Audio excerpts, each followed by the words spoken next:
ena lušna novinarka, ki me je tudi povabila na srečanje. Jaz sem predsvedal, koliko je ura, ne? Ker sem me že prej opozarjal, ne se družiti z Brazilkami, ker če se boš z ženskami družiti, te bojo uničili projekt. In nisem imel to v glavi, ne glede, da me je povabila, vse me je, sam nisem šel. Aha, ampak zakaj bi ti uničila projekt? Je kar nekaj stvari tle odzadne. A mislim, to je nekdo dubo, da bi tega ona uničila? Ne. Veliko je prvo kot prvo iz zdravstveni vidik. Iz zdravstvenega vidika moraš biti v Južni Ameriki zelo previden.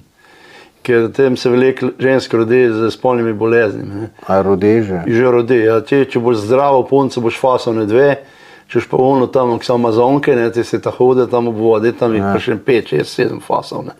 Bolezni? Ja, bolezni. Jaz sem to dobil vse informacije od zdravnikov, ker sem imel ministra za zdravstvo, nam je vse od vasi do vasi, od Indijancev do Indijancev so nam dali informacije. Ne?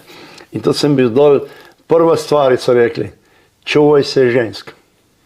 Ne druži se z ženskami.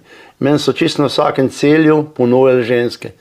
Tam so v hoteli, so kar nagi v pojslah ležale, neki firenki imeli, prav tale bo pa zate. Ne?